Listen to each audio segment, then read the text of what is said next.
آپ نے جو فکر دی 128 بلین، اس سے مجھے فوراً خیال آیا کہ ہمارے ریزروز تو 8 بلین ہیں. تو اگر ہم 128 کو 8 سے ڈیوائڈ کریں تو میرا خیال ہے یہ کتنا آ جاتا ہے، تقریباً 16 گنا آ جاتا ہے. جی میں ابھی انڈیا کا دیکھ رہا تھا. انڈیا کا فورن ڈیٹ جو ہے وہ 653 بلین ہے. انڈیا کا جو ریزروز ہیں وہ 600 بلین ہے. جی تو انڈیا کا جو فورن ڈیٹ ہے وہ ان کے ریزروز کے برابر ہے. جی ہمارا جو فورن ڈیٹ ہے وہ ہمارے ریزرو سے 16 گنا زیادہ ہے. جی جی اب مجھے بتائیے کیا انڈیا کیوں نہیں ایسے پھنسا، ہم کیوں پھنسے؟ مجھے کہیں بھی تھوڑا سا بھی یہ نہیں نظر آتا پاور سرکلز میں کہ یار we need to change the course. وہ اس میں انٹرسٹڈ ہی نہیں ہے. Welcome. You are listening to the podcast by Pakistan Institute of Development Economics, PIDE, the premier think tank of Pakistan in research, public policy and economics. السلام علیکم، welcome back to ایک اور پی آئی ڈی کی جو ہم آپ کو informative videos دیتے ہیں. پاکستان کی معیشت کے بارے میں ہم بات کرتے ہیں یہ سمجھانے کے لیے کہ معیشت کے جو بہت بڑے بڑے ایشوز ہیں جو ٹاک شوز میں نہیں آتے، وہاں تو ایک ہی بات جو رٹ لگائی ہوتی ہے نا، ٹیکس بڑھا دو، اس کے آگے کیا چیز ہے. بہت ساری چیزیں جو ہمیں بات کرنے کی ضرورت ہے اور ہم بہت ساری چیزیں آپ کے سامنے لے کے آتے ہیں. امید یہ ہے کہ آپ سن رہے ہوں گے اور یہ کیا کہتے ہیں سبسکرائب کریں گے اس چینل کو، اور آپ غور کریں گے کہ معیشت کوئی ایک چیز نہیں، معیشت میں بہت ساری چیزیں ہوتی ہیں اور اسی لیے ہم پائیڈ آپ کو بہت ساری چیزیں بتاتے ہیں. آج ہم ایک بہت بڑے مسئلے پہ بات کریں گے جس پہ کوئی بات نہیں کرتا. سب کہتے ہیں ٹیکس اور لگاؤ، سب کہتے ہیں کہ حکومت کے خرچے بڑھاؤ، فلائی اوورز بناؤ، یہ بناؤ. یہ بھول جاتے ہیں کہ یہ قرضہ لے کے ہم سب کچھ کرتے ہیں، یا جس کو ہم کہتے ہیں ایڈ. ایک چیز ہے جس کو ہم ایڈ کہتے ہیں. ہمارے ساتھ ہیں ڈاکٹر شاہد محمود، جنہوں نے ماشاءاللہ اس پہ بہت اچھا ایک پیپر لکھا ہے، کتاب ہی بلکہ لکھی ہے ابھی، پائیڈ کا ایڈ مونوگراف انہوں نے لکھا ہے. ایڈ کے اوپر انہوں نے کام کیا. ایڈ کیا چیز ہوتی ہے، ایڈ سے ہم کرتے کیا ہیں، یہ خدا کے واسطے ہمارے اینکرز کو بھی آپ سب کو چاہیے سوچیں کہ ایڈ کیا ہوتا ہے. تو ڈاکٹر صاحب ذرا پلیز جلدی سے بتائیے یہ ایڈ ہوتا کیا ہے، یہ واقعی ہماری امداد کرتے ہیں، یہ واقعی ہمارے ہمدرد ہیں، یا کہ اس میں کچھ اور مسئلہ ہے؟ بہت شکریہ ڈاکٹر صاحب، تھینک یو. بسم اللہ الرحمن الرحیم. مختصر یہ کہ پاکستان جب سے بنا ہے 1947 سے آج تک ہم لوگ باہر سے ہمیں امداد آ رہی ہے. میں تو اسے بھیک کہوں گا، لوگ اسے امداد کہتے ہیں، اور امداد کی مختلف اقسام ہوتی ہیں. کوئی اس کو they couch it in different terms, کوئی کہتا ہے یہ اوڈا ہے، کوئی کہتا ہے یہ قرض ہے، کوئی کہتا ہے but what ever it is. لیکن اس میں کوئی شک نہیں ہے کہ ہم لوگ جو ہے اس بھیک کے عادی ہو چکے ہیں. مزے کی بات یہ ہے کہ نہ آج تک ادھر کسی نے اس پہ سوال اٹھائے، نہ کسی نے ریسرچ کی ہے کہ اس سے آخر ہم کر کیا رہے ہیں. جو میری ریسرچ ہے، جو میری تحقیق ہے، اس کے مطابق آج تک ہم نے پاکستان 1947 سے کم از کم 1950 سے لے کے جتنا بھی میں نے نمبرز نکالے ہیں، 1950 سے لے کے اب تک ہم کمٹمنٹس $200 بلین سے زیادہ کی، $200 بلین سے زیادہ کی کمٹمنٹس پاکستان کو ایڈ کی کہ ہم امداد دیں گے مختلف صورتوں میں. اور اس میں سے انٹرسٹنگ بات یہ ہے کہ تقریباً میرے اندازے کے مطابق کم از کم 155 سے 157 بلین ڈالر پاکستان میں آ چکے ہیں اور خرچ ہو چکے ہیں. اب مزے کی بات یہ ہے، یا میں اس کو مزے کی بات کہہ لیں یا میں کہوں گا کہ یہ افسوس کی بات ہے، یا آپ کو یہ نمبر یہ کہیں بھی نہیں ملیں گے، کسی ایک ادارے کے پاس نہیں ہے. 155 بلین ڈالر ہم خرچ چکے ہیں. جی اچھا، یہ جو خرچ چکے اس میں سے کتنی امداد ہے اور کتنے لونز ہیں؟ اس میں سے جی جو ابھی تک اگر آپ 1950 سے لے کے اب تک کا سارے نمبرز اٹھائیں تو اس میں سے اب زیادہ تر جو ہے 21ویں صدی میں، اس میں سے مشکل سے 21ویں صدی میں تو اب بالکل ہی 3% جو ہے وہ زیادہ سے زیادہ آپ کی گرانٹس آئیں گی، 3 سے 4%، باقی سارے جو ہے وہ قرضہ ہے. تو اب جو بھی ہم پیسے لے رہے ہیں باہر سے، چاہے اس کو ایڈ کہیں، چاہے اس کو امداد کہیں، چاہے کچھ کہیں، وہ بیسکلی قرضے ہوتے ہیں. وہ بیسکلی بنیادی طور پر قرضے ہیں. اب مزے کی بات آپ کو یہ بتاؤں میں کہ، اور دوبارہ بات وہیں پہ آتی ہے کہ ہم لوگ تحقیق کے شوقین نہیں ہیں، ہم لوگ سوال نہیں اٹھاتے. جو ہم یہ کہتے ہیں کہ جی یہ مفتے کی گرانٹس آ رہی ہیں کہ جی وہ گرانٹس تو خیر ہمیں واپس نہیں کرنی پڑتی، لیکن اس میں یہ ہے کہ آپ کے لیے وہ لانگ ٹرم لائبلٹیز بناتی ہے، یعنی آپ کے لیے وہ مزید مسائل بناتی ہے فیوچر میں. وہ کیسے؟ کیونکہ جب وہ گرانٹ آپ کے خرچ کرتے ہیں تو اس کے ساتھ اور بھی چیزیں آتی ہیں، باہر سے کنسلٹنٹس آتے ہیں، باہر سے ایڈوائز آتی ہے، اس میں پھر اس میں یہ بھی ہوتا ہے کہ آپ کو باہر سے چیزیں خریدنی پڑتی ہیں, سروسز خریدنی پڑتی ہیں, گڈس خریدنی پڑتی ہیں. ڈاکٹر محبوب الحق کا ایک پیپر ہے, انہوں نے 60 کی دہائی کے آخر میں لکھا تھا, بلکہ 70 کی دہائی کے شروع میں آیا تھا. انہوں نے یہ اندازہ لگایا تھا کہ پاکستان کو جتنے ہم پروجیکٹس کی ایڈ ملتی ہے وہ ایسا نہیں ہے کہ وہ کوئی مفت کی ہے, کیونکہ اس کی وجہ سے ہمیں جو سامان خریدنا پڑتا ہے گڈز اینڈ سروسز, اس کی قیمت مارکیٹ کے مقابلے 174% زیادہ ہے. 174% زیادہ ہے. یعنی کہ وہ آپ کو پیسے دیتے ہیں اور کہتے ہیں کہ یہ پیسے ہماری طرف سے چیزیں خریدنی ہیں, ہماری طرف سے چیزیں, ٹھیک ہے. تو خریدنی جب ہماری طرف سے ہے تو آپ کو جو اس کے اسپیئر پارٹس وغیرہ اور چیزیں لینی وہ بھی ہماری طرف سے ہی آئیں گے. بالکل. تو آپ لانگ ٹرم بھی پھنس جاتے ہیں کیونکہ اس کے اندر. بالکل. اب میں آپ کو اس کی 1-2 مثالیں دیتا ہوں. مثال کے طور پہ ہم لوگ اسلحہ کافی خریدتے ہیں. اب F-16 ہو گئے, وہ ہماری ایئر فورس جو ہے 1980 سے استعمال کر رہی ہے, لیکن وہ صرف دفاع کے لیے نہیں استعمال ہوتے. اس کے آپ دیکھیں جو اسپیئر پارٹس وغیرہ سب کچھ آتے ہیں وہ ابھی تک ہمیں امریکہ سے خریدنے پڑتے ہیں. تو جتنی قیمت, اور وہ پھر ہم پیسے دے کے خریدتے ہیں, وہ ہم پیسے دے کے خریدتے ہیں, وہ کوئی مفت کی چیز نہیں ہے, لوگوں کو یہ سمجھ نہیں ہے. پھر اس کے علاوہ آپ دیکھ لیں کہ جو بڑے بڑے انفراسٹرکچر پروجیکٹس ہیں, ہم لوگوں کو بڑا شوق ہے کہ بڑے بڑے پروجیکٹس بناتے ہیں, ہم چھوٹے پروجیکٹس نہیں بناتے. اس پہ جتنے ہم پیسے لیتے ہیں, لونز لیتے ہیں, اس کی وجہ سے ہمیں جو آگے 5 سال میں, آنے والے 5-10 سالوں میں جو لائبلٹیز کریٹ ہوتی ہیں, ہمیں پیسے دینے پڑتے ہیں, یا اس کے علاوہ گڈز اینڈ سروسز ہمیں کہ جی باہر سے ہمیں خریدنی پڑیں گی, اس کے علاوہ ہمارے پاس اپنا تو کچھ ہے نہیں. تو یہ لوگ جو ہے اس چیز کو کنسیڈر نہیں کرتے. اچھا, اب 1980-81 کا اگر آپ اکنامک سروے پڑھیں, اس وقت ہمارا جو بیرونی قرضہ تھا ڈالر کا وہ تھا $9 بلین. اس میں انہوں نے بڑا کلیئرلی لکھا ہوا ہے کہ یہ خواہ ہم پہ جو انفراسٹرکچر کے اتنے بڑے بڑے پروجیکٹس لادے جاتے ہیں جو کہ شاید جن کی ہمیں ضرورت بھی نہیں ہے, اس کی وجہ سے ہمارا قرضہ اتنا بڑھ گیا. دیکھیں یہ 1980-81 کی بات ہے, آج ہے ہم 2023-24 میں, اور وہ اب ہمارا بیرونی قرضہ بڑھ کے $129-130 بلین تک پہنچ, $130 بلین کا اس وقت قرضہ ہے. جی, بیرونی قرضہ ہے. لیکن کوئی منصوبہ نہیں, کوئی سوچ نہیں, کوئی حکمت عملی نہیں کہ یار اس کا ہم نے کرنا کیا ہے کہ ہم لوگ ہر سال $20-24 بلین قرضے کے لیتے جا رہے ہیں, اس کا آخر ہم کریں گے کیا, اور اس کو ہم نے استعمال کیا کرنا ہے. نہ کوئی سوچ ہے, نہ اس پہ. شاید صاحب یہ جو قرضے ہیں یہ ہم کس طرح لیتے ہیں, اس کی کیا پروسیس ہے, اس کو کوئی پارلیمنٹ نہیں دیکھتا, اس کو کوئی اس پہ تشویش نہیں ہوتی, اس پہ کوئی وہ نہیں ہوتا, کیا کہتے ہیں, ایویلیویشن ہوتی؟ نہیں جی, ایویلیویشن تو بالکل نہیں ہوتی. اگر آپ پلاننگ کمیشن کے اپنے حکام سے ملے تو وہ خود اعتراف کریں گے کہ ہمارا جو ایویلیویشن کا پروسیس ہے وہ تو بالکل ڈیڈ ہے, ختم ہے.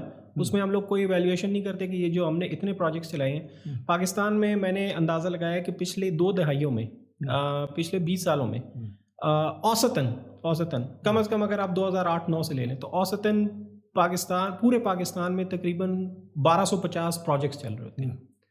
آج تک کسی کو نہیں پتا کہ آخر یہ جو چلتے اتنے عرصے سے پروجیکٹس چل رہے ہیں ان کا آؤٹ کم کیا ہے, اس کی وجہ سے کوئی تبدیلی آئی ہے, کوئی اچھائی آئی ہے. 1250 آپ کہہ رہے ہیں یہ سب باہر سے فنڈڈ ہے, ہمارے نہیں, باہر سے فنڈڈ ہے. اور یہ 1250 پروجیکٹ چل رہے ہیں, تو اتنے پروجیکٹ تو میرا خیال دیکھنا بھی بڑا مشکل ہے. تو ان کو کون ایویلیویٹ کر رہا ہے, کون دیکھ رہا ہے؟ کوئی بھی ایویلیویٹ نہیں کر رہا. مختصر آپ کو میں یہ بتاتا ہوں کہ ڈونر آتا ہے, اس کی بڑی پہنچ ہے, اتنی میری اور آپ کی اور ہم سب کی تحقیق کاروں کی جو پاکستان کے ہیں ان کی پہنچ نہیں ہے. وہ آتا ہے, وہ ایک آفس میں ایک سیکٹری سے ملتا ہے, یا جوائنٹ سیکٹری سے, یا ایڈیشنل سیکٹری سے, یا اسپیشل سیکٹری سے ملے گا. وہ بیٹھیں گے, آپس میں کوئی ڈسکشن ہوگی جو کہ مجھے اور آپ کو نہیں پتا کہ کیا ہونا ہے, نہ پاکستان کے لوگوں کو پتا ہے. ہمیں اتنا یہ پتا چلے گا کہ 2-3 مہینے بعد ایک نئے قرضے پہ دستخط ہو رہے ہوں گے کہ جی ہم آپ کو ایڈ دے رہے ہیں, اور یہ اس پروجیکٹ کے لیے. کوئی اس کی آپ کو ڈیٹیل اویلیبل نہیں ہے, اس کی تفصیلات کسی کو نہیں پتا کہ کیوں لے رہے ہیں, کون سا پروجیکٹ ہے, کس نے اس کی ایویلیویشن کی ہے, ہمیں یہ پروجیکٹ آیا چاہیے بھی کہ نہیں چاہیے. میں نے اپنی اسٹڈی میں, میں نے اپنی تحقیق میں بہت سے ایسے پروجیکٹس کے نام دیے جن کی سرے سے کوئی ضرورت ہی نہیں تھی, لیکن وہ ایک ایگزامپل تو دیں ایسا کوئی. اب حکومت کے اپنا جو ڈھانچہ ہے, انتظامی ڈھانچہ, اس میں بہت سے ایسے ادارے ہیں جو کہ ہم نے ڈونرز کے کہنے پہ بنائے ہیں, اور انہوں کے کہنے پہ ہم نے کہا تھا کہ انہوں نے کہا تھا کہ آپ اس طرح کریں تو آپ کو قرضے ملیں گے مزید, اور ہم نے وہ کیا. میں ایک بڑی مثال دے دیتا ہوں.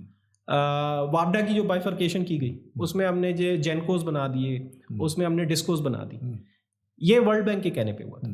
آئی پی پیز جو ہے وہ ورلڈ بینک کے کہنے پہ ہے, ٹھیک ہے جی. اس طرح ہم نے بہت سے ادارے, مثال کے طور پہ controller general of accounts, competition commission of Pakistan وغیرہ, یہ سارے ہم نے ڈونرز کے کہنے پہ وہ کیے, انہوں نے اس کے لیے باقاعدہ پیسے بھی ہمیں دیے تھے.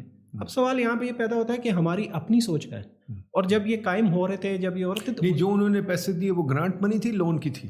اس میں لونز بھی تھے, اس میں گرانٹس بھی تھی. گرانٹ جو ہے وہ بہت چھوٹی ہوتی, زیادہ لون ہوتے, زیادہ لون. اور لون کے اندر وہ کہتے ہیں کہ آپ کو ہم بہت کنسیشنل ٹرمز پہ دے رہے ہیں. وہ کہتے ہیں انٹرسٹ ریٹ بہت چھوٹا جو ہم لونز دے رہے ہیں دنیا کا مقابلے میں. کیا بات صحیح ہے؟ بات اگر آپ صرف نامنل ٹرم لیں نا کہ جی اس کی پرسنٹیج کتنی ہے, پہلے تو یہ ہے کہ وہ عام تفصیلات وہ بھی اویلیبل نہیں ہے, کسی کو نہیں پتا.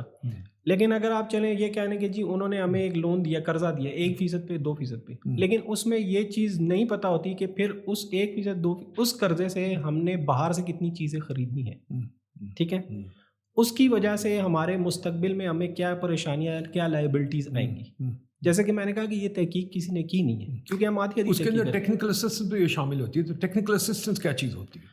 ٹیکنیکل اسسٹنس یہ ہوتی ہے کہ جی وہ آپ کو کہتے ہیں کہ آپ کے پاس اتنی تکنیکی صلاحیت ہے نہیں کہ آپ ایک چیز جو ہے اس کو پرسیو کر سکیں. مثال کے طور پہ آپ کو وہ کہیں گے کہ جی آپ نے اتنا بڑا ڈیم اگر بنانا ہے تو آپ کے پاس کوئی تکنیکی صلاحیت ہے نہیں, تو ٹھہر جائیں, ہم آپ کو تکنیکی صلاحیت دیتے ہیں. اور یہ صرف بڑے ڈیمز کی بات نہیں ہے. میں ایک پروجیکٹ میں کام کرتا تھا, مجھے یاد ہے یہ 2007-8 کی بات ہے. تو اس میں ایک پروجیکٹ تھا چھوٹا سا. انہوں نے کہا تھا کہ جی آپ اپنے ادارے میں, ایک ادارے میں, سرکاری ادارے میں کام کرتا ہوں, انہوں نے کہا جی آپ کے پاس تکنیکی صلاحیت نہیں ہے, آپ ایسا کریں ہم سے ایک قرضہ لیں. ان کا ایک کنسلٹنٹ تھا, وہ آتا تھا سال میں 2 دفعہ بزنس کلاس میں. وہ 1-2 دن یہاں پہ ٹھہرتا تھا اچھے ایک ہوٹل میں, واپس چلا جاتا تھا. قرضہ ختم ہو گیا, پیسے لے لیے, بس وہ جتنے کو ہائر کیا تو انہیں فارغ کر دیا. تو یہ پاکستان میں ایک عام طریقہ کار ہے. They try to instil in you, and unfortunate thing is, افسوس کی بات یہ ہے کہ ہم لوگ جلدی سے اس کو بائی کر لیتے ہیں. وہ یہ کہ آپ کے اندر کوئی خود اتنی صلاحیت نہیں ہے کہ آپ ایک کام کر سکیں. تو اس لیے ٹھہر جائیں, ہم آپ پہ کنسلٹنٹس جو ہیں اور اپنی ایڈوائزر جو ہیں وہ ڈمپ کرتے ہیں, آپ ان کا سہارا لیں, وہ آئیں گے آپ کو بتائیں گے کہ کام کس طرح کرنا ہے. اور اس میں اگر کوئی فار ایگزامپل جو ایک چیز ہوتی ہے جو میں اکثر دیکھتا ہوں, بتائیے کنفرم کریں ٹھیک ہے کہ نہیں ٹھیک, وہ اکثر کہتے ہیں کہ وہاں یہ ہوا تھا تو یہاں بھی کر لو. تو اگر پوری دنیا میں ایک ہی چیز, جیسے ابھی ہمارے پاس ایک اسپیکر آ رہا ہے لانڈ پرچٹ اگلے 2-3 دن میں, وہ ایک بات کہتا ہے بڑی مزیدار, کہتا ہے آئسومورفک میمکری. جی بتائیے یہ کیا ہوتا ہے؟ آئسومورفک میمکری بنیادی طور پہ آپ نقل کر رہے ہیں. نقل یہ کر رہے ہیں کہ اچھا یار ٹھہر جو آپ کے ادھر پتہ ہے امریکہ میں ہم نے یہ کیا, ناروے میں یہ کیا, برطانیہ میں یہ کیا, تو چلے پاکستان میں بھی شروع کر دیں. پاکستان میں شروع کرنے سے پہلے بنیادی ایک اصول یہ ہوتا ہے کہ آپ نے کسی چیز کو اگر ایک جگہ پہ شروع کرنا ہے تو پہلے تو آپ کے پاس تحقیق ہونے, آپ کے پاس نمبر, آپ کے پاس اعداد و شمار ہونے چاہیے کہ یار کیا یہ جو انہوں نے وہاں پہ لاگو کر رہے ہیں کیا یہ ادھر کامیاب ہوگا بھی کہ نہیں ہوگا. لیکن جیسا کہ میں نے کہا کہ یہ آپ اور میں نہیں جانتے, یا یہاں کے عوام نہیں جانتے. یہ ڈیسائیڈ ہوتا ہے سرکار کے اداروں میں, یہ ہالز میں, پاور ہالز میں وہ ہوتا ہے کہ یار ٹھہر جاؤ, اچھا ایک پالیسی اوپر سے آتی ہے. میں ایک اور پالیسی کا نام بتا دوں, سوشل سیفٹی نیٹ. پچھلے 10-20 سالوں میں یہ ایک ہاٹ کیک ہے کہ وہ آگے کہ جی دنیا میں سارے, وہ دیکھیں میکسیکو میں بڑا کامیاب ہوا ہے تو ادھر بھی وہ کر دیں. تو اس کے تحت ہم لوگوں نے BISP ایک وہ قائم ہوا ہے. اچھا اب اس سے پہلے پاکستان میں آپ مجھ سے زیادہ جانتے ہیں کہ کتنا بڑا ویلفیئر سسٹم ہے یہاں پہ, لیکن ہمیں یہ باور کروایا گیا کہ یہاں پہ تو کوئی ویلفیئر سسٹم ہے ہی نہیں, صفر ہے.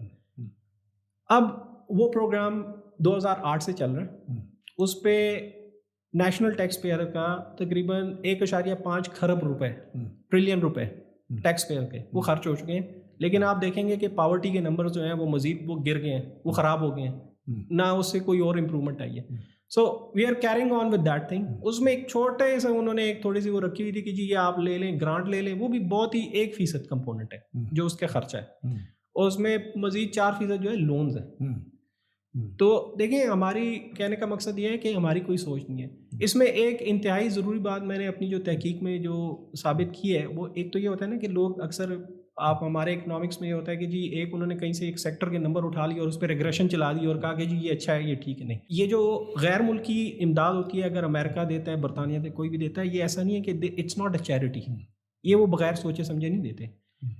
50 کی دہائی میں, 40, 50 اور 60 کی دہائی میں ادھر بڑی بحث ہوئی تھی اس چیز پہ. تو آخر میں ایک بڑی زبردست رپورٹ آئی تھی, ایک MIT کی, اور 2 بڑے نامی گرامی اکانومسٹ تھے, اقتصادی ماہر تھے, والٹ روسٹا اور مائک ملکن. ان کی ایک بڑی انفلوئنشل رپورٹ تھی, اس کو میں نے استعمال کیا. انہوں نے کچھ کرائٹیریا انہوں نے رکھے ہوئے تھے کہ یار یہ کوالیفیکیشن ہے, کہ اگر آپ نے غیر ملکی امداد ایک ترقی پذیر ممالک کو دینی ہے تو پھر اس کو پیمانہ اس کو یہ گیج کرنے کا کہ یار کیا یہ ان کے لیے اچھی ہے یا بری ہے.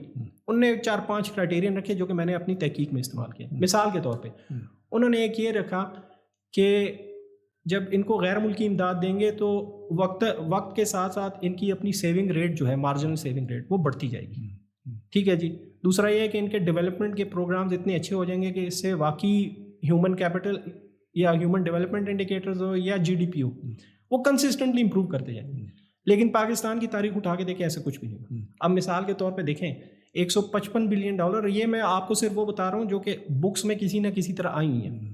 جو اس کے علاوہ پیسے ملے ہیں وہ کسی کو نہیں پتا آف دا بکس جتنے آئے ہیں. اب میں نے اندازہ لگایا اپنی تحقیق میں کہ سن 2002 سے لے کے اب تک صرف ایجوکیشن اور ہیلتھ سیکٹر کو $12 بلین ملے ہیں آفیشیل ڈیولپمنٹ اسسٹنس میں. لیکن آپ ہیلتھ کے اور ایجوکیشن کے اسٹیٹسٹکس یا نمبر اٹھا کے دیکھیں تو اس میں تو تنزلی آ رہی ہے, اس میں تو بہتری نہیں آ رہی.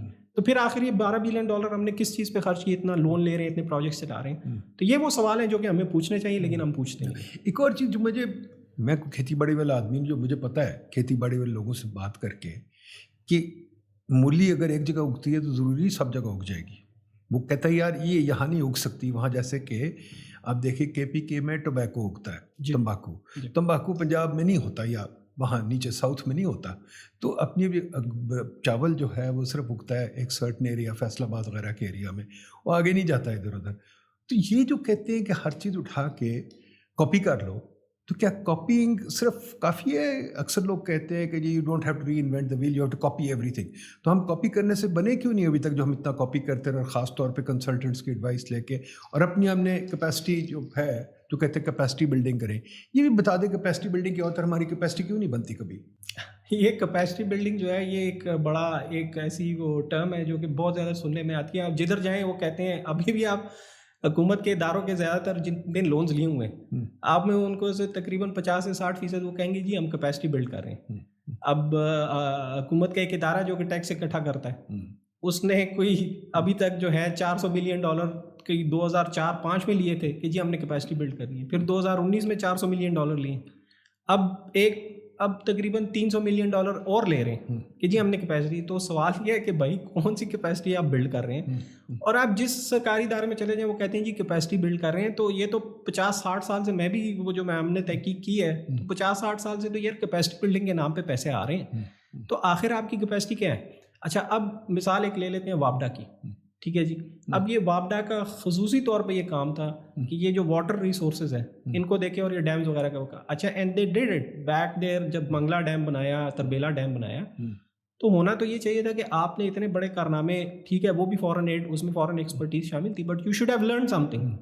50-60 کی دہائی میں آپ نے کام کیے, اب آپ کو اتنا ایکسپرٹ ہونا چاہیے تھا اس چیز میں کہ آپ کی سروسز جو ہیں اور ممالک ہائر کرتے ہیں, کہیں اور جا کے بناتے ہیں, اور لوگ کہتے ہیں کہ یار آپ کے پاس تو اتنی ایکسپرٹیز ہے, آپ آئیں ہمارے پاس. لیکن ابھی بھی آپ جتنے بھی پاکستان کے ہائیڈرو پاور کے بڑے منصوبے دیکھ لیں, ہمیں باہر سے ایکسپرٹس بلوانے پڑتے ہیں کیونکہ ہم کہتے ہیں کہ جی ہمارے پاس وہ کیپیسٹی نہیں ہے. تو بھائی آخر آپ کے پاس کیپیسٹی کیوں نہیں ہے؟ اور یہ ایڈ پہ جو پیسے آتے ہیں اس پہ بہت سارے ہمارے بیوروکریٹس باہر پڑھنے بھی جاتے ہیں, اور ماشاءاللہ ہارورڈ بھی جاتے ہیں, کیمبرج بھی جاتے ہیں, LSE بھی جاتے ہیں, سب جگہ جاتے ہیں, بڑے ماشاءاللہ ڈگریاں بھی بڑی اچھی ہیں, پھر بھی ہماری کیپیسٹی نہیں بنتی. پھر ایک اور بھی چیز ہے کہ یہ لوگ ڈگریاں بھی لے لیتے ہیں, پھر یہ واپس آ کے جا کے ان لینڈرز کے ساتھ ہی کام کرتے ہیں, پھر واپس سیکرٹری لگ جاتے ہیں, پھر جا کے کام کرتے ہیں لینڈرز کے ساتھ ریٹائرمنٹ کے بعد. کیا یہ بھی صحیح ہے؟ یہ تو میں ذاتی طور پہ اس کو میں کہوں گا کہ یہ سراسر غلط ہے. ہم ایک لفظ اصطلاح استعمال کرتے ہیں نا, کانفلکٹ آف انٹرسٹ. یہ کانفلکٹ آف انٹرسٹ ہے, جیسا کہ آپ نے کہا کہ ابھی ایک سیکٹری کام کر رہا ہے, وہ یا تو ریٹائر ہوگا یا بیچ میں چھٹی لے کے وہ چلا جائے گا, وہ کہے گا کہ جی میں ایک بڑا ڈونر ہے اس کے ساتھ کام شروع کر دے گا. بھائی کیوں؟ کیا کانفلکٹ آف انٹرسٹ نہیں ہے؟ Because it's the same secretary جو کہ لون کے معاہدے پہ دستخط کرے گا.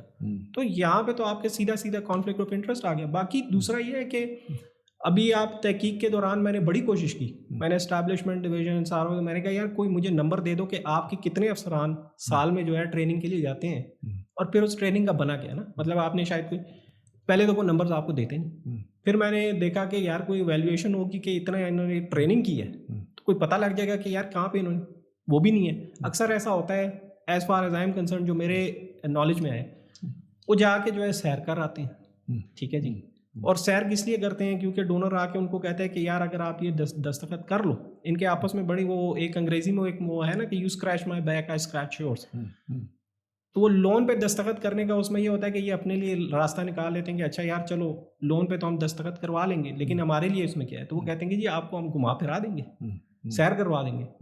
تو میں اور آپ جو ہیں ہم تو سوئٹزرلینڈ کی سیر نہیں کر سکتے, نہ یو ایس کی نہ مفتے کی, اور وہ بھی, لیکن وہ کر دیتے ہیں. تو یہ دس از بیسیکلی وقت کا, میں جو کہوں گا, میں کہوں گا وقت کا ضیاع ہے, صلاحیت کا ضیاع ہے, پیسوں کا ضیاع ہے, لیکن یہاں پہ کوئی پوچھنے والا نہیں. اچھا ایک چیز بتائیے, ہمارے یہاں اکنامک افیئرس ڈویژن, اس کا ماشاءاللہ ایک پوری ڈویژن ہم نے بنائی ہوئی ہے, پورا ایک ادارہ ہے جو ان کی دیکھ بھال کرتا ہے, دیکھ بھال تو نہیں, غلط بات ہے, سوری, کہ ان کو مانیٹر کرتا ہے, ان سے نیگوشیٹ کرتا ہے, سب اس کی ٹرمز آف ریفرنس تو یہی نا کہ وہ نیگوشیٹ کرے گا, ان سے معاہدے کرے گا وغیرہ وغیرہ. ان سے ڈیٹا مل جاتا ہے, کیا وہ اس چیز پہ on top of their game ہیں, وہ سمجھ رہے ہیں کیا ہو رہا ہے کیا نہیں ہو رہا. تو اس کے بارے میں دوسری چیز, اگر ہم اس کو سوچیں ایکٹرز کے حساب سے دیکھیں, اس میں ایکٹرز کون ہیں. ایک تو ہماری پبلک ہے جس کو بیچاری کو پتہ ہی کچھ نہیں چلتا, جس کے لیے نام پہ ایڈ لی جاتی ہے, لونز لیے جاتے ہیں, بالکل. پھر ایک بیوروکریٹس ہیں جو جا کے ان سے بات کرتے ہیں, پھر ہمارے پولیٹیشینس ہیں, پھر ہمارے جو ایڈ کے کنسلٹنٹس ہیں بہت سارے, ان کی تو فوج ہے پوری, جی سے بہت زیادہ. اور پھر یہ دیکھیں کہ ان کے کتنے کنسلٹنٹس ہر روز سرینا میں بیٹھے ہوتے ہیں, ٹھیک ہے. پھر وہ کنسلٹنٹس کون ہیں, ان کے اپنے بندے ہیں. یہ ایک چوتھی چیز ہے جو مجھے, جو بڑی چھپی ہوئی چیز ہے وہ نظر آ جاتی ہے, جس کو کہتے ہیں کانٹریکٹرز. یہ بھی ذرا بتا دیں یہ ایکٹرز کون ہیں اور ان کے کیا رولز ہیں. یہ ڈفرینٹ, جیسا کہ آپ نے 3-4 کے تو نام لے لیے, یہ ڈفرینٹ ایکٹرز ہیں اور ان کا پورا ایک نیٹ ورک ہے, اور یہ نیٹ ورک کوئی ابھی نہیں بنا, یہ کوئی 3-4 جو دہائیاں ہیں 30-40 ایئرز بیک, 50 ایئرز, ان کا آپس میں بڑا مضبوط اور لنک ہوتا ہے. And there is a process, یہ ایک پورا ایک پروسیس ہوتا ہے کہ وہ کس طرح اس چیز کو, مطلب آپ کے کان تک ایک چیز پہنچائیں گے کہ اچھا یار دیکھو اتنے پیسے اویلیبل ہیں, کیا خیال ہے ایک پروجیکٹ شروع کریں. میں آپ کو ایک مختصر وہ بتا رہا ہوں. اچھا وہ پھر ان کو کون پش کرتا ہے کہ اتنے پیسے ہیں, یہ ایک الگ کہانی ہے کہ یار یہ پیسے خرچ کرنے کے لیے پڑے ہوئے ہیں. پھر وہ ادھر تک اپنے ڈومیسٹک ایکٹر تک ایک بات پہنچاتے ہیں. پھر ان کے ساتھ ہی 2 ہوتے ہیں. اب مثال کے طور پہ میں نے جب یو ایس ایڈ کی میں اسٹڈی کر رہا تھا, اس میں نے کم از کم 70 ایسی آرگنائزیشن نکالی ہیں, کچھ ڈومیسٹک اور کچھ فورن, جو کہ یو ایس ایڈ کے جو پیسے آ رہے تھے ان دا نیم آف ڈیولپمنٹ, وہ اس کا فائدہ اٹھا رہے تھے, وہ ان کے ذریعے آتے ہیں, وہ ڈائریکٹ گورنمنٹ ٹو گورنمنٹ نہیں آ رہے, ان کے ذریعے آتے ہیں. پھر دیکھیں آپ یہ بڑے بڑے ڈونرز جو ہیں, ایون چھوٹے جو ڈونرز ہیں, میں نے بڑی کوشش کی اور میں نے ای اے ڈی بھی کیا. ای اے ڈی والے افسوس کی بات ہے, ہم نے بڑی کوشش کی لیکن وہ ڈیٹا آپ سے شیئر نہیں کریں گے. ان کی ایک بک لیٹ ہوتی ہے, وہ کہتے ہیں جی آپ اس کو دیکھ لیں, it doesn't give you much information behind the basics کے نمبر. وہ آتے ہیں, وہ جو ہے ان کا ایک وہ آئے گا, وہ کہیں گے کہ جی اچھا یہ معاہدہ ہو گیا, اچھا آئیں گے بات کریں گے, ٹھیک ہے جی معاہدہ کرنا ہے, اچھا یہ ہے کہ ہمارا جو ہے یہ والی آرگنائزیشن ہے, یہ آپ آئیں گے, آپ اس سے بات کریں گے, یہ آپ کو ٹیکنیکل ایکسپرٹیز پرووائڈ کرے گی. اور وہ جو ڈومیسٹک ہیں وہ پہلے سے تیار بیٹھے ہوں گے, وہ کہیں گے جی بالکل ٹھیک ہے, اس پہ کوئی وہ نہیں ہوگی کہ اچھا یار ٹھہر جائیں, ویٹ اے منٹ, آپ جو یہ تجویز لے کے آ رہے ہیں, لیٹ اس سی کہ what are the ground realities, do we even need this thing. نہیں, ایسی کوئی بات نہیں. ای اے ڈی افسوس کی بات, and I am sorry to say, لیکن کہنا پڑے گا, صاف کہنا پڑے گا, وہ یہ ہے کہ ہمیں ای اے ڈی کی کوئی ضرورت نہیں ہے. ٹھیک ہے, ای اے ڈی کے علاوہ اور بہت سے ایسے ڈویژن, منسٹریاں, سب کچھ بنے جن کی کوئی ضرورت نہیں ہے. دیر از نو نیڈ فار اٹ. ٹھیک ہے, نہ وہ ایویلیویشن کرتے ہیں. آپ نے پوری ای اے ڈی صرف اس لیے قائم کی ہوئی ہے کہ ڈونر آئے گا اور آپ نے اس کے ساتھ دستخط کرنے ہیں, دیٹ از اٹ. اچھا یہ بتائیے, اس میں ایک اور جو چیز ہے, ابھی ایک عورت ہے لنڈن اسکول آف اکنامکس میں, اس نے بڑی اچھی کتاب لکھی ہے, یا شاید یو سی ایل میں ہے, ماریانا مازوکاٹو. اس نے کتاب ایک بڑی اچھی لکھی کنسلٹنگ فرمز پہ. جی, ان کا کیا رول ہے اس میں؟ کنسلٹنگ فرمز ماشاء اللہ مکنزی جہاں بہت سکسیزفل ہے, پرائم منسٹر صاحب مکنزیز کے بڑے شدائی ہیں, پلاننگ منسٹر صاحب مکنزیز کے بڑے شدائی ہیں, پوری دنیا سوچتی ہے مکنزیز ماشاء اللہ بہت کام کرتی ہے. میں نے نام لے لیا فرم کا, شاید نہیں لینا چاہیے تھا. چلیں اور ایسی بڑی فرمز ہیں, ایک تو نہیں ہے, وہ ٹی ڈبلیو سی بھی ہے, اپنا ای اینڈ وائی بھی ہے وغیرہ وغیرہ, اور ان فرمز کی بہت پریزنس ہے یہاں. پرائس واٹر کوپرز بھی ہے, بہت ساری فرمز ہیں. تو یہ زیادہ تر سنا ہے ان کو کانٹریکٹس ملتے ہیں, ہماری فرمز کو مل سکتے ہیں یا صرف انہیں کو مل سکتے ہیں؟ اور ہماری فرمز بڑی کیوں نہیں ہوتی, کیوں نہیں ہماری کنسلٹنگ فرمز بنتی جو ان کے ساتھ کمپیٹ کر سکے؟ ہم نے کوشش کی تھی اس میں کوئی شک نہیں ہے کہ مکنزی وغیرہ اور اس طرح کی ڈیلائٹ وغیرہ ان کی بڑی ایک پاورفل پریزنس ہے پاکستان میں، پوری دنیا میں، اور پاکستان میں بھی ہے. پاکستان میں ڈائریکٹلی اکثر وہ کام نہیں کرتے، وہ آؤٹ سورس کر دیتے ہیں کسی کو جو کہ ان کے بیہاف پہ کام کرتے ہیں. پر زیادہ پیسے وہ رکھتے ہیں، پر زیادہ پیسے وہ رکھتے ہیں، وہ سارے پھر وہ جو ہوتے ہیں نیٹ آؤٹ فلو جو ہوتا ہے اس میں وہ چلے جاتے ہیں. کوشش ہم نے کی تھی 70s میں کہ ہم بھی اپنی کنسلٹنگ انڈسٹری بنا لیں. اس میں ہم نے پھر پاکستان انجینئرنگ کونسل بنائی، پھر اس میں ہم نے نیسپاک بنائے، پھر اس میں اور ادارے بنائے. لیکن اس کا پھر ہوا یہی کہ وہ تو وہیں پہ رہ گئے، وہ ساری کنسلٹنسی بھی ان کی وہیں پہ رہ گئی. لیکن وہ ادارے قائم ہیں اور اس کا ٹیکس پیئر سے آپ کو اس کو فائنانس کرنا پڑتا ہے. ٹھیک ہے، نیسپاک ہے مثال کے طور پہ، ان کے ٹھیکے آپ دیکھیں وہ پاکستان سے لمیٹڈ، پاکستان سے باہر. سمپل فیکٹ از ڈاکٹر صاحب کہ دے کین ناٹ کمپیٹ. ٹھیک ہے، آپ نے ان کو ایکسپوز ہی نہیں کیا ٹو کمپٹیشن. میں نے آپ کو وابڈا کی مثال دی نا. We should. ہمارے پرائیویٹ سیکٹر میں فرمز نہیں ہیں کیا؟ پرائیویٹ سیکٹر والے فرمز بھی نہیں کمپیٹ کر سکتے کیا؟ ان کو ان 8 کانٹریکٹس میں کیا ایکول اپرچونٹی ملتی ہے کام کرنے کی، یا کہ وہ اپنے فرمز کو دیتے ہیں؟ میں یہ کہوں گا کہ lot of them like public sector are free riders. Free riders میں یہ کہوں گا کہ وہ کہتے ہیں کہ یار بس آسان ہے نا کہ پیسے آ رہے ہیں، محنت نہیں کرنی پڑتی. They are not competing. آپ اکثر ایک اصطلاح استعمال کرتے ہیں اس میں ایک سیٹ فرمز میں. پاکستان کی زیادہ تر فرمز جو ہے ڈاکٹر صاحب وہ سیٹ فرمز ہیں. ٹھیک ہے، وہ سیٹ ہے. وہ ایٹ انٹرنیشنل لیول وہ کہتے ہیں نہیں، وہ جا کے گورنمنٹ کے پاس آتے ہیں کہ یار بہتر یہ ہے کہ جا کے لابی کر لو، ایک وزیر کے پاس، وزیر اعظم سے ملاقات کر لو، انہوں نے کہا کہ یار ہمیں پروٹیکشن دے دیں تاکہ ہم وہ نہ کر سکیں. کار انڈسٹری آپ کے سامنے، ٹھیک ہے جی، تو وہ دے آر میکنگ، وہ 3 ڈبے بنا کے 40 لاکھ روپے کے بیچ رہے ہیں. تو یہ unfortunately except for a very limited number of percentage, زیادہ تر پاکستان کی جو فرمز ہیں اور پرائیویٹ سیکٹر میں کنسلٹنسی فرمز ہیں، they just feed off of the money coming from outside. ان کے لیے اپنی سروسز یا اپنے انٹرنیشنل لیول پہ کمپیٹ کرنا، ان میں وہ جو ایک جسے کہتے ہیں نا انیٹ ڈرائیو، وہ نہیں ہے. ایک انسینٹیو نہیں ہے گورنمنٹ کی طرف سے، اور دوسرا ان کے اپنے اندر بھی کوئی وہ ایک انیٹ ڈرائیو ہوتی ہے کہ یار let me compete, let me go out side of Pakistan, وہ بھی نہیں ہے. سو دیز بوتھ کمبائن کے اس سے یہ ہوتا ہے آخر میں اس کا نتیجہ یہ ہوتا ہے کہ پاکستان کی ایک چھوٹی سی اسمال سی فرمز ہے جو کہ یہاں پہ پاکستان میں ٹھیکے پہ آتی ہیں. لیٹ می سمرائز جو آپ کہہ رہے ہیں، اور اس پہ آپ آخری کامنٹ دیں کہ ہم پیسے لے لیتے ہیں بھیک مانگ کے، ہمیں پتہ نہیں کہ بیشتر پیسے جو آتے ہیں لون پہ آتے ہیں. پھر لون کے اندر بہت ساری چیزیں ہوتی ہیں جو ہمیں پتہ بھی نہیں کہ کیسے استعمال ہو رہے ہیں. ان کے کنسلٹنٹس آ جاتے ہیں اور وہ بڑے مہنگے ہوتے ہیں جی. دوسری چیز ان کی کمپیٹنس کا بھی پتہ نہیں ہوتا. اور پھر جب وہ ریکمنڈیشن اس میں بہت ساری چیزیں وہ ہوتی ہیں جو ان کے مفاد کی ہوتی ہیں. پھر چیزیں جو خریدنی ہوتی ہیں وہ انہیں کی طرف سے آتی ہیں، ہماری طرف سے نہیں آتی، بلکہ اس کے اندر کئی دفعہ قزغنیں لگی ہوتی ہیں کہ وہیں سے لے سکتے، یہاں سے نہیں لے سکتے. جیسے بھی ریسنٹلی مجھے یاد ہے یوکرین کے بارے میں ایک کانگریس میں اسٹیٹمنٹ آئی تھی کہ بھائی جان اگر ہم یوکرین کو پیسے دے رہے ہیں تو یہ نہ سوچیں یوکرین کو دے رہے ہیں. جی جی. پیسے واپس آ رہے ہیں، یہ ہماری انڈسٹری سے وہاں پیسے جائیں گے تو فائدہ ہماری انڈسٹری کا ان کا نہیں ہے. تیسری ایک اور بھی چیز ہے کہ پروجیکٹس آتے ہیں، پروجیکٹس کے اندر جو ہوتا ہے ڈیزائن بھی ان کا ہوتا ہے، امپلیمنٹیشن بھی ان کی ہوتی ہے، ہماری نہیں ہوتی. ایک اور بھی چیز ہے جو بڑی عجیب ہے کہ یہ آپس میں بھی مل کے کام کرتے ہیں. World bank, UNDP، ADB، world bank آپس میں مل کے کام کرتے ہیں، ہمارے اداروں کے ساتھ کام کرتے ہیں. پر اینڈ میں جو پیسے ہیں وہ تو ہمیں ہی واپس کرنے ہیں. جی. کچھ بھی کر لیں پیسے تو ہمیں ہی واپس کرنے ہیں.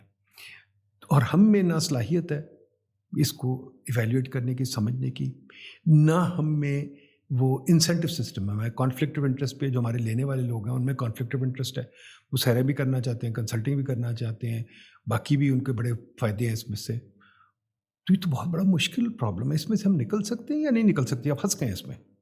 میں تو یہ کہوں گا ڈاکٹر صاحب جو ہمارا رویہ ہے، خاص طور پہ ہماری بیوروکریسی میں چلے، پاور ہالس کا، پولیٹیشینس وغیرہ ہے، پھر اسٹیبلشمنٹ کا، اس میں سے آپ فارگیٹ کہ آپ اس چیز سے نکل سکتے ہیں. آج وی آر انڈر 129 بلین جو فارن ڈیٹ ہے. ان the next 10 years it would be comfortably be around 140-145 billion. اس کے لیے آپ کو سوچ چاہیے، اس کے لیے آپ کو خود اپنی صلاحیت چاہیے، اس پہ اعتماد چاہیے کہ یار میری بھی کوئی صلاحیت ہے، میں کچھ کر سکتا ہوں اور میں نے کچھ کرنے دینا ہے. پھر دوسری چیز جو اس میں ڈاکٹر صاحب ہم نے یہ کرنی ہے کہ ہم نے سوال اٹھانے اور سوال کے ہمیں جواب چاہیے. نہ ہمیں سوال کے جواب ملتے ہیں، نہ ہم سے کوئی اگر آپ میں نے مثال دی EAD چلے جائیں, کسی اور ادارے چلے جائیں, وہ آپ کو کچھ نہیں دیں گے. نہ ہم اس پروسیس کا حصہ ہیں کہ یہ آخر کار کیوں, کس طرح کانٹریکٹ ہوتے ہیں, لونز کس لیے استعمال ہوں گے, کیا ان کی وائبلٹی کیا ہے, اور اس کو پھر آخر میں ان کا ہم نے کیسے پتہ لگانا ہے کہ یہ اچھے ہیں, ٹھیک ہے, ان کی وجہ سے کچھ ہوا نہیں ہوا. یہ چیزیں جب تک نہیں ہوں گی, جب تک ہم سوال نہیں کر سکتے, جب تک ہم اپنے اوپر وہ نہیں کرتے, انحصار نہیں کرتے کہ یار ہمارے لوگ ہی یہ کام کر سکتے ہیں, نتھنگ وڈ ہیپن. آپ اس چیز کو بھول جائیں. آج میں نے کہا نا 128 بلین ہے, 5-10 سال میں جو آپ دیکھیے گا 140-145. آپ نے جو فکر دی 128 بلین, اس سے مجھے فوراً خیال آیا کہ ہمارے ریزروز تو 8 بلین ہیں. تو اگر ہم 128 کو 8 سے ڈیوائڈ کریں تو میرا خیال ہے یہ کتنا آ جاتا ہے, تقریباً 16 گنا آ جاتا ہے. جی میں ابھی انڈیا کا دیکھ رہا تھا. انڈیا کا فورن ڈیٹ جو ہے وہ 653 بلین ہے. انڈیا کا جو ریزروز ہیں وہ 600 بلین ہے. جی تو انڈیا کا جو فورن ڈیٹ ہے وہ ان کے ریزروز کے برابر ہے. جی ہمارا جو فورن ڈیٹ ہے وہ ہمارے ریزرو سے 16 گنا زیادہ ہے. جی جی اب مجھے بتائیے کیا انڈیا کیوں نہیں ایسے پھنسا, ہم کیوں پھنسے؟ انڈیا اس لیے نہیں پھنسا کیونکہ ایک تو ہمارے سامنے ان کی مثال ہے, and we had them on our podcast, sorry webinar, doctor Montek Singh اور پھر ڈاکٹر منموہن سنگھ. ان کی میچورٹی دیکھیں کہ انہوں نے جو بات کر تھے, انہوں نے کہا کہ ہم نے آخر میں ان کو کنونس کیا کہ یار you really are at a cross road, یا تو انڈیا جائے گا یا پھر ہم سدھر جائیں گے. اور پھر انہوں نے مل کے سب کے ساتھ بیٹھے, واجپئی صاحب کے ساتھ بیٹھے, جو گورنمنٹ تھی اس وقت نرسمہ راؤ صاحب کی, ان کے ساتھ بیٹھے, سب کے ساتھ بیٹھے, ان کو سمجھایا کہ یار دیکھیں آپ نے آپس میں جو کرنا ہے نہ کریں, ٹھیک ہے, بٹ اب اس چیز سے چھوڑ دیں یہ جس طریقے سے آپ چل رہے تھے, اس کو آپ ختم کریں, آپس میں آپ نے جو کرنا ہے. سو گڈ فار دیم کہ آخر میں انہوں نے ریئلائز کیا کہ جس طریقے سے ہم جا رہے ہیں this is not right, and let the economist, let the professional people do their work and let us do our politics. ٹھیک ہے سر. پاکستان میں جیسا کہ ابھی آپ نے ایک بڑی مزے کی مثال دی, پاکستان میں ہر بندہ اکانومسٹ ہے. آپ ٹی وی اینکرز کو دیکھ لیں, جب وہ باتیں کر رہے ہوتے تو آپ کہیں گے کہ یار اس سے بڑا تو شاید کوئی اکانومسٹ ہے نہیں, ٹھیک ہے. پھر پالیٹیشینس کو دیکھ لیں, پھر اسٹیبلشمنٹ وغیرہ, یہ ساری چیزیں, ان میں سے کسی کو تھوڑا سا بھی ادراک نہیں ہے کہ یار we are heading towards very big disaster. کیونکہ ہم لوگ عادی ہوئے ہیں کہ ہمیں باہر سے پیسے آ جائیں گے, کسی طرح ہم بچ جائیں گے, اینڈ وی لیو اندر ڈے. تو I don't know what would it take, would it take disaster, major disaster, would it be کہ جی ہم وی فال آف دا برنک اور وٹ ایور. لیکن جو مجھے انفارچونیٹلی میں دوبارہ یہ کہوں گا کہ مجھے کہیں بھی تھوڑا سا بھی یہ نہیں نظر آتا پاور سرکلز میں کہ یار we need to change the course, وہ اس میں انٹرسٹڈ ہی نہیں ہے. سو میں as far as I am concern میں یہ کہوں گا کہ سر آگے کوئی فیوچر کوئی مجھے اتنا اچھا نہیں. شاہ صاحب تھینک یو ویری مچ. اس پہ بہت کام اور کرنے کی ضرورت ہے, اور انشاءاللہ پائیڈ آپ کی سربراہی میں ایک سیل ہم نے بنا دیا ہے, تو ایڈ کے سیل میں اب ہم اس پہ ذرا گہری نظر رکھیں گے اور سوچیں گے, سمجھنے کی کوشش کریں گے. ایک چھوٹی سی بات کہہ دوں کہ مونٹیک اہلولیہ سے جب میں نے پوچھا ایک دفعہ لانگ ٹائم اگو, مذاق میں ہی پوچھا, میں نے کہا مونٹیک صاحب یہ ڈپٹی چیئرمین تھے پلاننگ کمیشن کے, میں نے کہا اگر آپ کے دفتر میں کوئی ورلڈ بینک یا کوئی ایسے لینڈر کا یا کوئی ایسے بھاری بھرکم آدمی آ جائے تو آپ کتنی دیر لگائیں گے اس سے ملنے میں؟ اس نے حیران ہو کے پوچھا میرے پاس کیوں آئے گا, پہلے میرے کوئی وہ جوائنٹ سیکرٹری کے پاس تو جائے, وہ مجھے بتائے گا تو میں آؤں گا, میں کیا کہتے ہیں ملوں گا, اس سے ورنہ میں کیوں ملوں. پھر اس سے میں نے ایک دفعہ اور سوال پوچھا, میں نے کہا جی آپ بتائیے کہ وہ جو IMF کا ریزیڈنٹ ریپرزینٹیو ہے اس کو تو آپ مان ہی نہیں دیتے وہاں کمرے میں. وہ کہتا بالکل نہیں, میں کیوں آنے دوں. میں نے کہا مجھے ہی IMF کا ریزیڈنٹ ریپرزینٹیو لگا لو, میں پاکستانی ہوں, بڑا فائدہ ہوگا. تو اس نے کہا یہ تو بڑی اچھی بات ہے. میں نے کہا میں کچھ نہیں کروں گا, سارا دن گولف کھیلوں گا, یاشی کروں گا, انڈیا بھی سیر کروں گا. تو خیر یہ مذاق میں بات ہو رہی تھی, بٹ اٹس ایکچولی کریکٹ. وہاں وہ اپنے اکانومی سے بہت ریلائی کرتے ہیں, جی اپنی تحقیق پہ بہت ریلائی کرتے ہیں. یہ شروع دن سے ہے. جی شاید اس وجہ سے ہے کیونکہ نہرو ایک بہت بڑا انٹلیکچوئل تھا. جی شاید اس وجہ سے ہے کہ ان کے سارے لیڈران ماشاءاللہ بہت بڑے انٹلیکچوئل ہیں, اور ان میں ایک کانفیڈنس ہے, ان میں ایک ہے غرور, ہماری طرح نہیں ہے, وہ بچتے نہیں ہیں. مجھے بھی یاد ہے کہ ولفن سے نے ایک دفعہ پاکستان سے چلا یہاں سے اپنے پرائیویٹ جہاز میں انڈیا کے اوپر سے فلائی کرنے کی کوشش کی. انڈیا نے جہاز روک لیا, اس کا رات کا وقت تھا. ولفن سے نے بڑا شور مچایا, بینک کا پریزیڈنٹ تھا, جی کہ بھائی میرا جہاز ہے, مجھے چھوڑو. انہوں نے کہا نا, اس نے کہا فون کر دو منموہن سنگھ کو. انہوں نے کہا نہیں فون نہیں ہم کر سکتے, صبح جاگیں گے تو بات ہوگی. ساری رات بٹھایا اور صبح 9 بجے جب وہ جاگا پھر پرمیشن لے کے ہو گیا. ان میں ایک ہے اس کو کیا کہتے تڑ ہے ہیں سر ان کی، جو بھی کوئی ہے ان کی چیز اپنی وہ ہے نا ہے۔ ان میں ایک ہے ہم میں نہیں ہے انفارچونیٹلی. خیر یہ ایک اور وقت بات ہوگی. بہت شکریہ شاہد صاحب. کنٹینیو کریں اپنا سیل بنائیں اور انشاءاللہ اس قوم کو سمجھائیں کہ یہ ایڈ کی جب ہیڈ لائن لگتی ہے ایڈ نہیں ہوتی یہ قرض ہوتا ہے. بہت شکریہ. Thank you. Thank you for listening. You can watch our podcast on our YouTube channel, Bhide Official.